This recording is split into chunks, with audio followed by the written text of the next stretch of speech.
Greetings, my fellow Fright Fiends. It's your buddy Boogeyman Ben here for a new episode of Boogeyman Ben's Horror Zone. And today's video is a special 4th of July video that I thought I would do here on the channel. This is going to be talking about a film series that was towards the latter half of the 90s.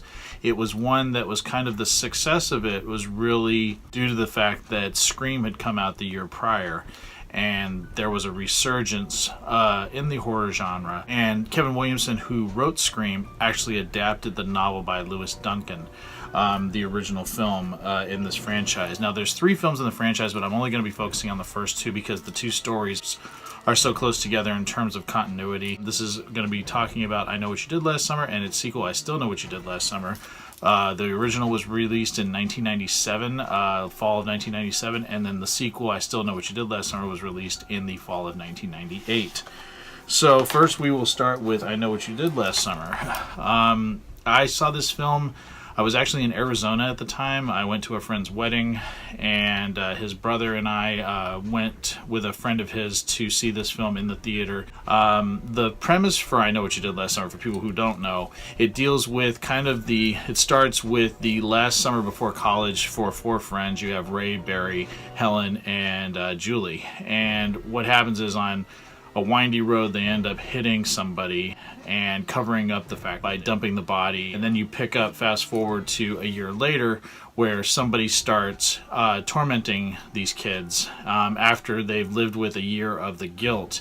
And you see how their dreams and aspirations have crumbled under the weight of this stress of knowing that they have killed somebody.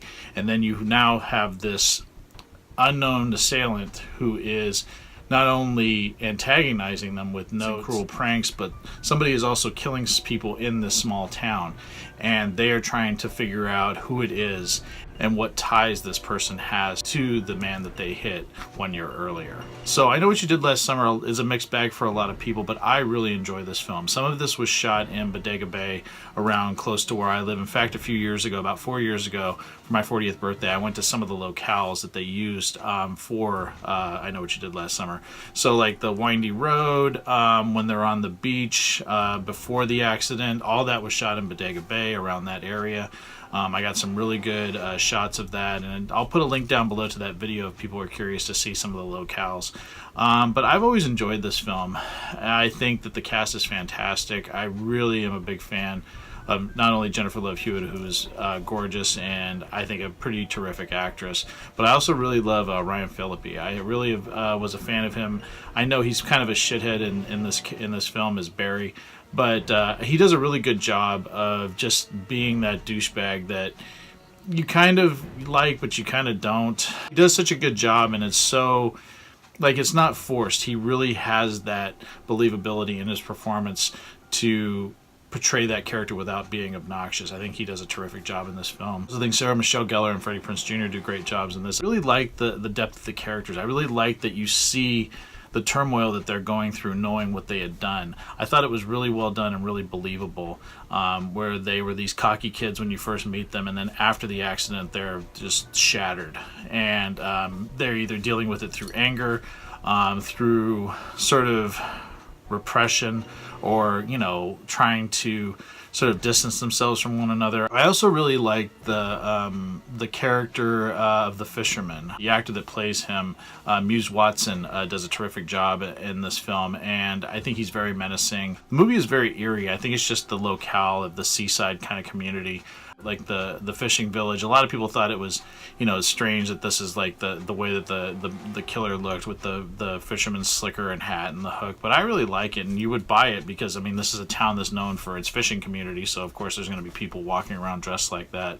I also thought the gore was pretty good in this, and there are some really good shock moments. I think Jim Gillespie did a great job directing it. I love the opening shot of going over, you know, the ocean and just showcasing the road where the accident's going to happen. I just really thought it was really well done, and I think the cast did a great job, great direction. Absolutely love this film. I would give this film 4.5 skulls.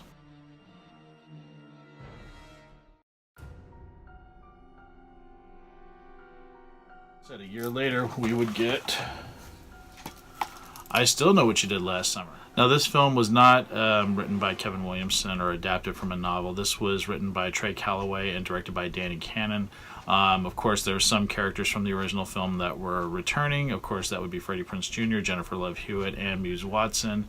But you also had singer Brandy, who was really big at the time, and Mekhi Phifer, as well as Jack Black, who has a small role in the film, and the amazing Jeffrey Combs. I Still Know What You Did Last Summer is decent. It's not as strong as the first film. The biggest problem for me in this film is the suspension of disbelief on how Julie and her friends get to this island by winning this contest, this radio contest. It's very unbelievable to me, and I know a lot of people have the same problem with the film. Why would you go to all this trouble just to get them to the island when you could just kill them in the college dorm? I do think there's some strong performances in this film.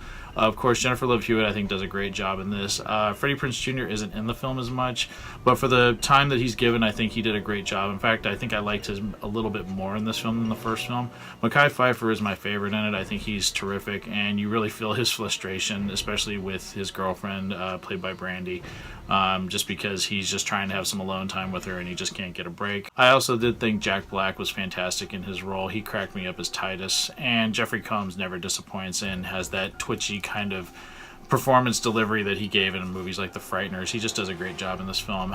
Brandy I was not a huge fan of in this film. I really had hoped they would have gotten the actress that played Julie's roommate in the first film, but I guess they wanted to go with a bigger name, and she's playing a completely different character, but I just wasn't a big fan of Brandy's acting, and I thought she was a little bit over the top and irritating. I also wasn't a big fan of Matthew Settle, who played Will Benson. He was somebody that is friends with Julie at college. There's kind of not a lover's triangle, but a jealousy between her and Ray about him. And he was okay in the film, but, there's just something off about him, so you sort of suspect him through the entire film. The setting is pretty cool. I don't think it's as eerie as the first film. With the small town and the fishing community, I think that was a little bit more eerie. There are some good kills in this film. There's some pretty brutal moments in this film. But at the end of the day, I think it's just a lesser film, and the more that I've watched it, the less of an impact it has on me. If I had to give this one a rating, I would give this one 2.5 skulls.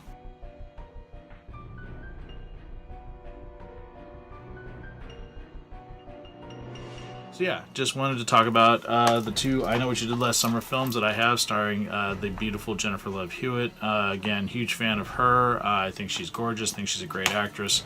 Both films are a lot of fun to watch on 4th of July. They have the 4th of July theme. That's why I thought it'd be a lot of fun to talk about them today. Let me know if you guys like these films, if you like one better than the other. If you don't like either of them, that's cool. Just curious what everyone thinks about them. And thanks so much for watching, and stay tuned for some great stuff coming real soon. Hope everyone has a very safe 4th of July, and I'll talk to you guys later. Take it easy. Stay scared. Peace.